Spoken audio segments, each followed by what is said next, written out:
I am going to mute everyone just I was so. feeling all nervous, and now I'm sitting here with all my best friends. It feels so nice. Heck yeah. Don't be nervous. All right, we'll put it on to speaker view. So I asked Courtney a couple questions today, but I'm going to say them first and then I'll have you answer them. But again, if you don't know who Courtney is, she literally, again, we would not be here without her. We are all a part of her team. She is our upline, our presidential diamond upline, and she is a rock star. Talk about having like a million different hats that you have to wear daily. Like this girl does it all and she shows up for us 1000%. Personally, I have had uplines and uplines and uplines, gone nowhere, don't even know where they are, and Courtney has adopted me as her own, as if she enrolled me since day one, and she is always there for you. And so without further ado, Miss Courtney. All right. Nice. So I want you to tell us a little bit of the backstory of how you got started with It Works. You know, did it find you? Did you seek it out? And how long have you been in for? Okay. I think most of you do know my story, so if you have listened to it a few times, just bear with me for saying it again. But I always say that this was a total God thing, and so I hesitate to say that just because I'm like, I don't know what you believe, but I think that whatever you believe, something led you here. Because me personally, I think like my hashtag would be like, avoided it like the plague. I say it all the time. I was approached a couple times about Amway and approached one time about another company. I don't even know what it was, but it was like a legal similar business. And I was just like, heck to the no. Don't come at me. Don't talk to me about it. Never doing it. I had my degree in early education. I was working a serving job, making about 50 grand a year, and I was content. And then I had my first son, and I went back to work a couple days a week, and then I had my second son. And when I had my second son, after my first son, like, I stuck to, well, my dream was always to be a mom. Like, if you asked me when I was 12, what do you want to be? I always said, I want to be a mom. But then when I had my first son, it was like, okay, well, mom, you got to go back to work. Like, that's what people do. So I did that. But when I had my second son, something just felt different. And I had tried actually, with no business experience, to start a business in music for babies and toddlers, but I had no idea what I was doing. I had no marketing background. I had no knowledge, and it burned really fast. And it put us from a decent amount of debt into a whole lot of debt. And my husband was working 80 hours a week. Like I said, I had just had my second son. I was not seeing my husband. We were on full government assistance. And I think one of the most pivotal nights was my son was sick. He was, I don't know, maybe 3 or 4 months old. And I could not afford his medication. And it was one of those slaps in the face, like, what are you doing? Like, this is not what motherhood looked like for me in my book, And yeah, I was home, but I was home living off credit cards. I was home living off the government. And while I'm not shaming any of that, you guys, that got us through a long time. And it got me through well beyond 6 months of being home with my son, my 2 sons. That was not what I had designed my life to look like. So it was sort of like, okay, well, I see my friend Amanda posting about this, and she's a police officer, so I'm pretty sure she wouldn't be posting about lies. Actually, she wasn't even my friend. We were sort of mildly acquaintances. But I was like, okay, like, there's got to be something more. And if I want to be home with my kids and she's trying to be home with her kids, like, let me trust that this decision is going to work. But when I started, I want you to know that it wasn't a let's see if this works out. It was, my husband came home. I told him I had a confession. I told him what I was doing. And then I was like, I'm going to use this to change our lives. Like, it was a determination, a commitment. It was a choice that I made. If I'm going to invest our last available $100 of a credit card, then I'm going to make this freaking work. And that was exactly, like, it totally fell in my lap. It was something so unprecedented, something I swore I would never do. And yet when I was like backed against a freaking wall, then I was like, I have to do something. I have to make this work.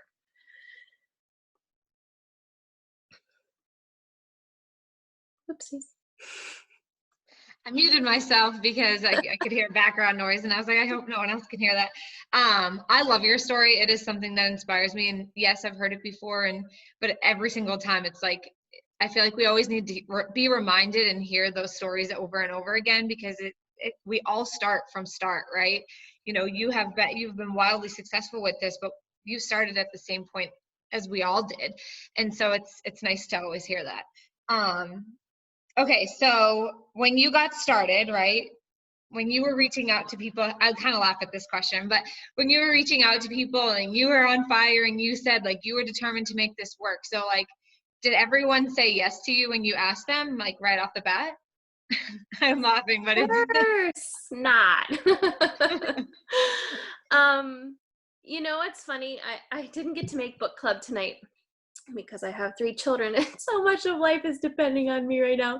But I am actually reading Go Pro again, and for whatever reason, you guys, when we tell you to read something, just read it, because I got through like the first 50 pages and then I didn't continue reading. And tonight it was such a pivotal, like, I don't know, he was talking about the process of inviting people, and I won't get into the specifics, but it's literally everything corporate is offering us right now, right? To get people to say yes, because it's a process. You don't, for the most part, I mean, I think it's like 5% of people that you ask are going to say yes at the start. 5%, you guys. It is a process of, you know, creating trust and developing these relationships and just adding value and being available. And, you know, when I started this business, it was not, there was hardly any training, and certainly reaching out was really not something we had any training on. But I just remember when I started thinking, if I want to be successful in this, I need to be asking people. I need to be telling people what we're doing. I need to be sharing with people what we've got our hands on. And for them, yeah, I mean, did everyone say yes? No. Most people said no. But I was reading or watching something in a Zoom the other day, I think. I don't remember who said it. I think it might have been Joel, but he was like, it just, like Spanish, it just means like no yet. And it's absolutely so true. You know, you guys know Jackie's story. She was a hard no for me at first. She ignored me, and that is totally well and good, because I set my eyes on people that I was like, okay, like, who are professional people who know how to work hard, who are going to see the vision, and who want money. Like, in the beginning, I was so fearless and relentless that those were the people I went after. And then I got in my own way a little bit. And I know this is sort of sidetracked, but I think it's important. And then I started asking people like, oh, well, let me go to like moms who are home all the time. And let me ask people who, you know, really need the money, but don't really, let me just tell them how easy the business is.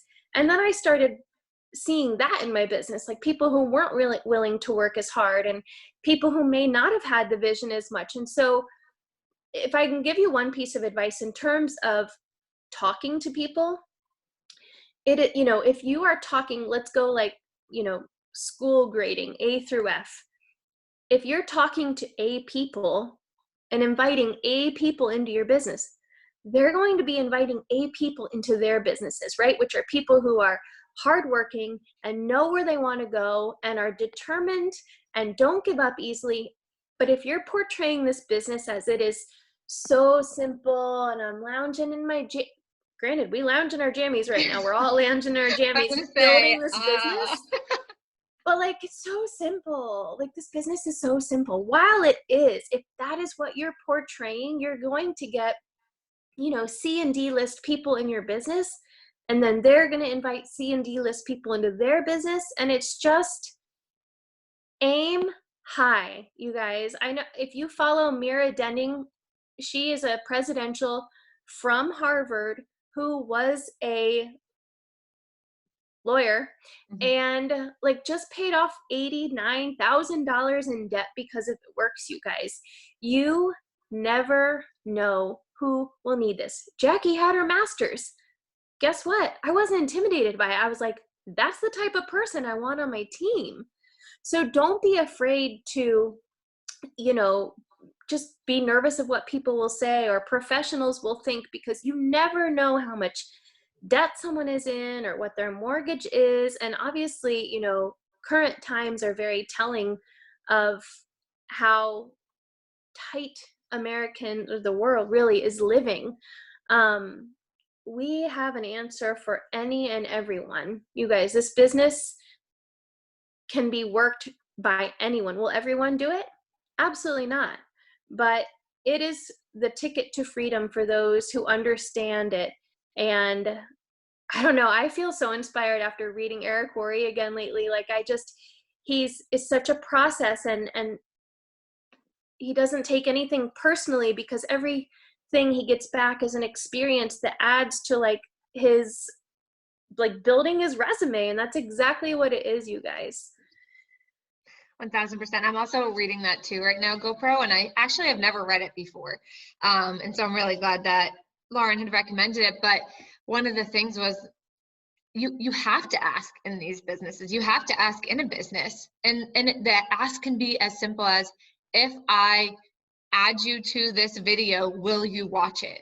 Like, if I will you, with every single message you want to say, like, hey, if I added you to this group, would you watch this video? If I, asked you to be a product tester, would you mind reviewing the product for me at my discount? Like, it's so simple, but you just have to ask. And the reason why I wanted to ask you this question is because we do have some newbies on here, and the first couple weeks can be discouraging when you're like, you getting, and then you're so excited, and then all of a sudden you get that first no, and you're like, well, what the heck? Like, I wanted this, and so I thought everyone else would. And the thing is they have to see you, and they have to see you show up, and like you said, build that trust and build that foundation for them to then say, oh, she actually meant what she said, and her words are following through. I do want more information. What is it that you do? Can you share with me? I see that you're working, but you're also doing all these other things, so let me know. And I think it's really important to hear that, it knows you do come by no's, but sometimes it's just a not right now, and not to be so discouraged by them. Yeah. And I think like you were saying, people get discouraged by a no, but I watched a Lori Conway video probably 4 years ago, and she said this, and it has stuck with me ever since. She's like, when you reach out, we post frequently about, the statistics of sales, how it literally takes between 8 and 12 reach outs or follow-ups. That is when the 80% of the masses will join you. And so Lori Conway did a video, and she said, listen, when you reach out to someone, you have you've put yourself on their radar, right? So whether you get a no, whether you get a no response, whether you get a yes, now they're watching you, and they're watching to see if you are a professional, you guys. They're looking to see if you're open every day. And if you are not, right, then let's say I reached out to someone one time back in February of 2019, and I didn't follow up, and I didn't maintain that contact.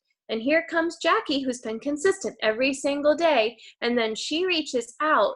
This person is going to go back to that one time and say, man, I had a friend who told me something about it last year, but it just wasn't the time. But yeah, I'm interested in losing weight, or I'm interested in being healthy at this point in time, or I need a secondary income. Tell me a little bit more about it. They're not going to come back to me.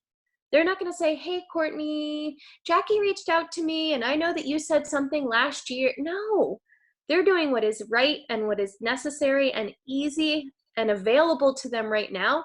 And that's the next person. So just be prepared. If you reach out to someone, no, without a doubt, you're going to have to follow up. And if you don't, someone else will, and the timing will be right, and that person will get that customer or distributor. Yes, it's so important when you plant the seed that you have to harvest the crop as well. Plant that seed, water that seed, give it sunlight, and make sure that you are paying attention to who you're talking to, because it happens, and it just happens. Sometimes you forget or whatever, and then all of a sudden you see that person who you reached out to, who you thought would be awesome, sign up for something else, and you're like, well, what? But it happens. So you have to make sure that you are harvesting the crop that you planted the seed for. So yes, I love that. Okay, so my next question for you is, what is one thing you wish you knew back when you got started that you know today? I love this question, because it also came up when I was reading, but it's something that a fellow VIP taught me very early on. And I went to her one day and I was venting and just like, what am I doing wrong? And she said to me these words, something else I'll never forget. She said, are you looking at your situation logically or emotionally?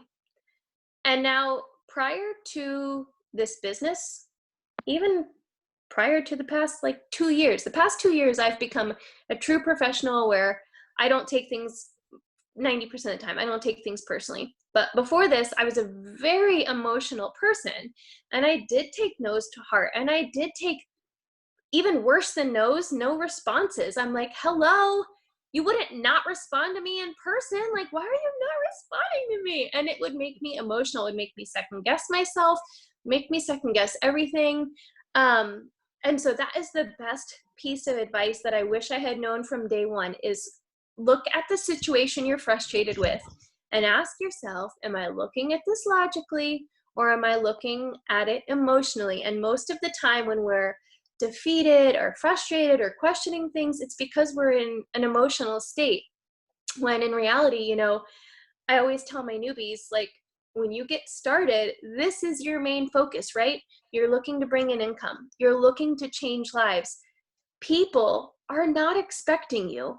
People are not having you at their, level 1 and level 2 of importance. We live very busy, very distracted lives, and you're going to have to do the work. You're going to have to follow up. You cannot take it personally. And so I just think that that is something I wish I had heard from day one, because, you guys, I didn't even get my first 4 customers. I got 2, and they were on my last 2 days of my first 30 days. Like, I was questioning everything. Here I've invested $99 and, I'm spending time away from my husband who's never freaking home. And what am I doing with this if I can't even but that was all emotional and based off of feelings. But when I looked at it, I'm like, okay, if I sign 2 customers, I can sign 2 more.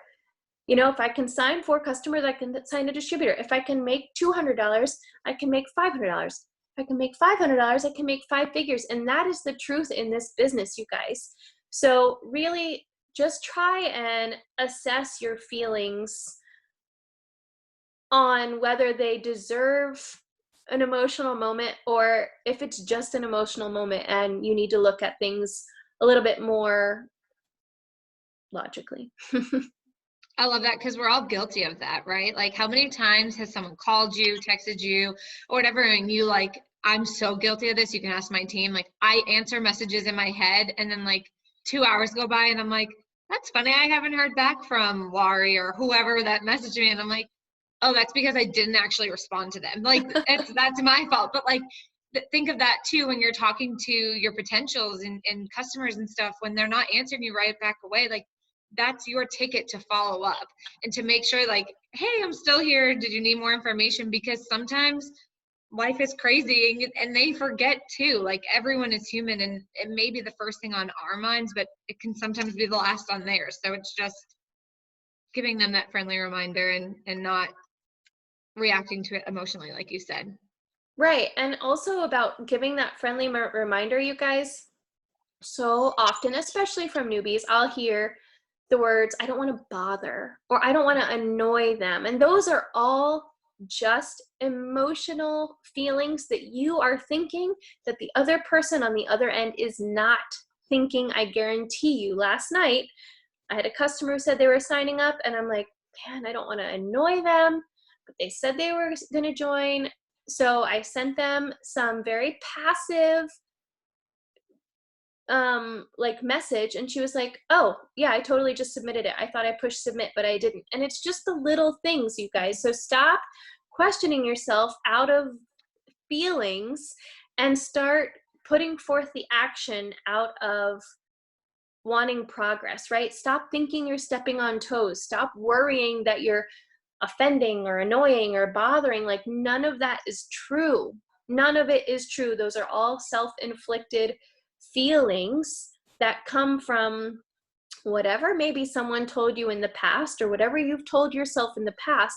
But truly, in, I know this is your next question, but almost 6.5 years, you guys, I think I've had 4 hard no's, and probably 2 of those 4 no's are in the business now. So you cannot take, I don't know, you just have to be prepared to be the advocate for your business and be, you know, I love what Jackie always says. Like, she would tell me, like, I wish Glenn was more excited about things going on. And then she would be like, but it's not his job. It's not his business, right? No one is going to be more excited for this business than you are. And don't expect that, because your excitement and your action should always outweigh that of anyone, right? I don't expect my husband or my kids or my mom or my best friend to be excited for me in this business because this is mine, right? Everyone has their own thing, and the people that you want on your team, this can become their thing too, but the only way it will is if you are excited and confident and forthright and outspoken about what we have our hands on. Yeah, and like sharing those wins too, and celebrating every small and big win within this company. Every single time I sign a customer or a distributor, like I literally stand up and do a happy dance. I'll go run and tell Dalton, who could care less, probably doesn't even know what the heck I'm talking about, and I make him give me a high five. And sometimes he's like literally in the middle of doing something, I'll just pick up his hand and make him give me a high five, or tell a friend, or whatever it is. But you have to celebrate those wins because they're exciting. And when you feel that excitement, you want to go and catch those same feelings over and over again, which is going to help you in the long run too. Absolutely. I love it. Okay, so my last question for you, sorry, my phone keeps shutting off, is where do you see yourself and this team? You can like separate them, or you can do it together if you want, 5 years from now. That was such a tricky question for me. Like, I wanted to be like, I don't know, my gut response was about you guys. And then I was like, but that's so yellow. And I know that I need to also be excited about what this business has done for me. But you guys, like, ultimately, it just comes down to freedom. And I know you've heard that word 100 times. For those of you who are newer, when we got our welcome kits back in the day, we had a skinny black box that said friendships, fun, and freedom. And I was like, yeah, right. You know what I mean? Like, friendships, no thanks. Fun, I'm depressed and fun isn't possible. And freedom, yeah, right. And all I know now at 6.5 years later is just how wonderfully true all of those things are. And so those are all the things that I hope for this team is, you know, people to be on stage with me, like in the Millionaires Club. Like, that makes me want to throw up and cry equally at this. Like, that makes me so excited. And people home if they want to be home, or investment properties if they want investment properties, or, you know, paying off their parents' mortgage if that's what, like, whatever freedom looks like to you in the biggest way of dreaming possible. Like, I know what this team has done in 5 years, and it's mind-blowingly big to think of where else we can go. And, you know, in a time where, if I will be completely honest and transparent, last month I was scared. Like last month when everything was shut down, I was like, I don't know. No one knew what to expect, right?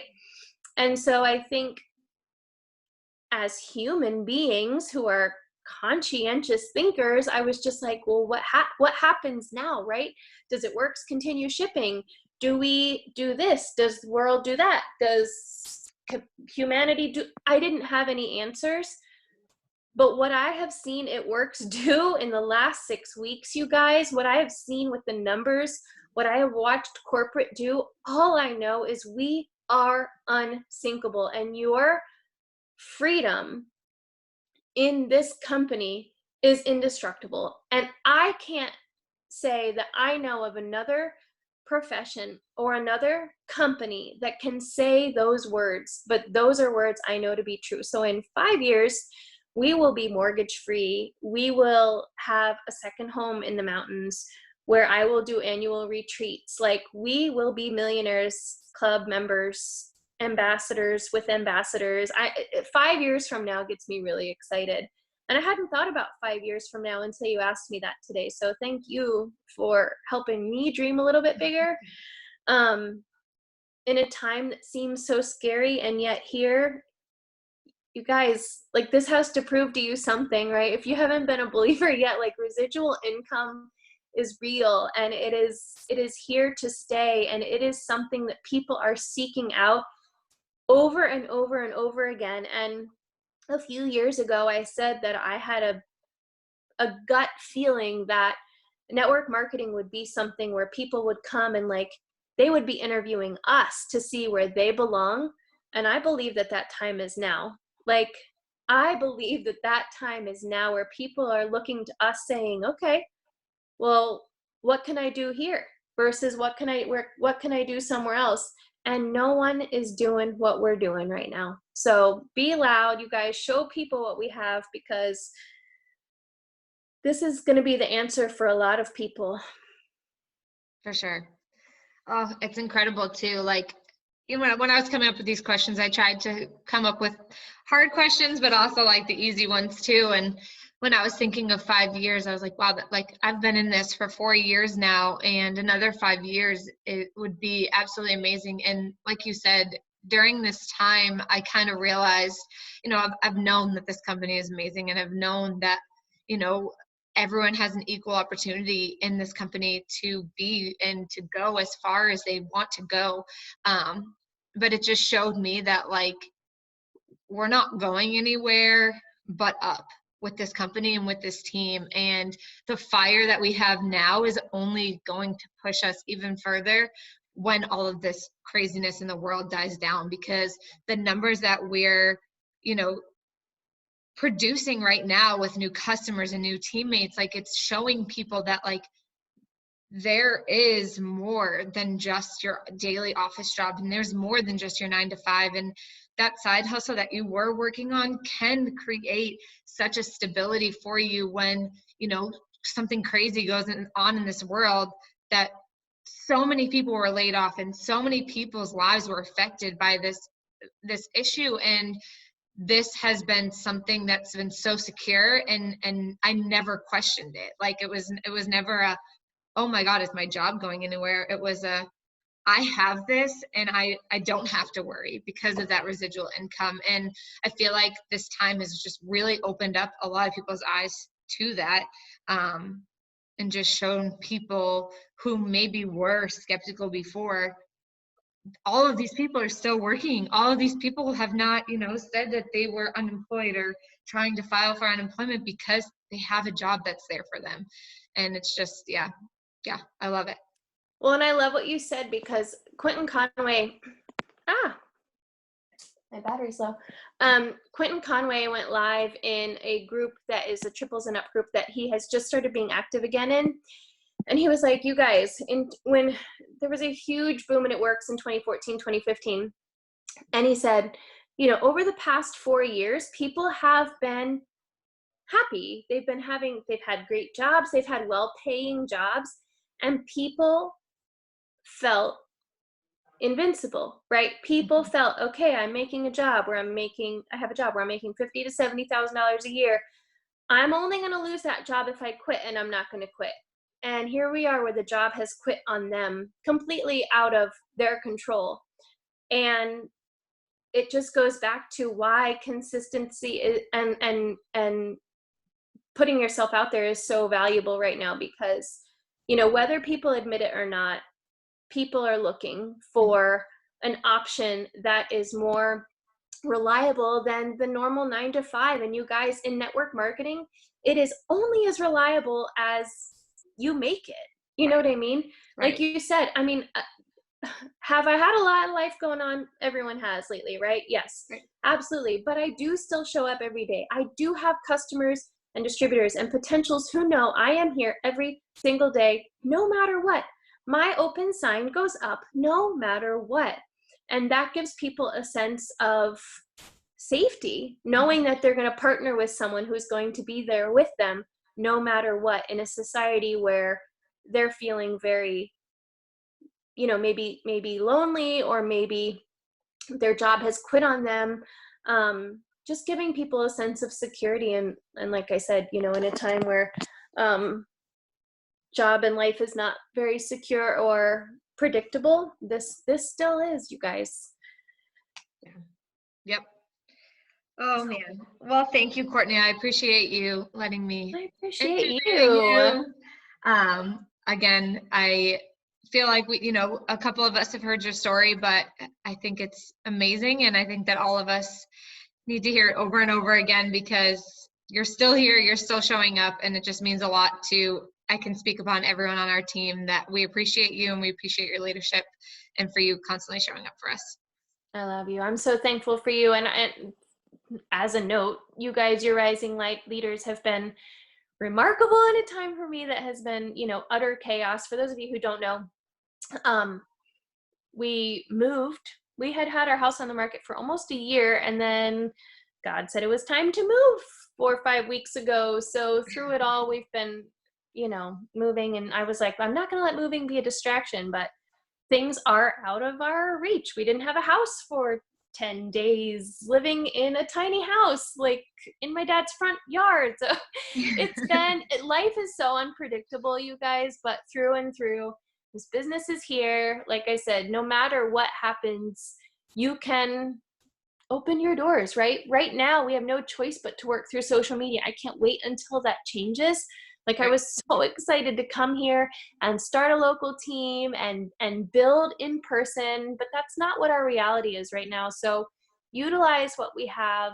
Do this in a way that makes you happy and brings you joy, and just add value to people, you guys. Your teams are about to explode. They already are exploding. This is a really unique time that you will never forget in this business, and you will never forget in your lives, that's for sure. But all that to say, you guys, being here tonight means so much, and you guys, my incredible leaders, thank you so much. And I'm so thankful for each of you. And 5 years from now, you guys. Do you remember, I don't remember when it was, but you had us write letters to ourselves? Oh yeah. Was it this month or next month that we have to open them? I have mine in my other room, and it says don't open until, but it was like 6 months from now. I think it might have been April, but it may have been May. I'm so curious. My gut says May, but I don't remember. Dalton got a new desk when all of this stuff happened, and we threw away the old one. It was in the old one, and so I tucked it away somewhere special, so I'll find it and see what it says. But I just thought of that.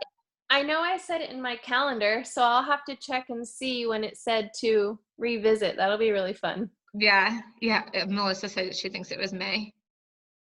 So whatever you wrote to your future self for that May goal, get working on it, guys, because I want you to host a Zoom and we all talk about what we said.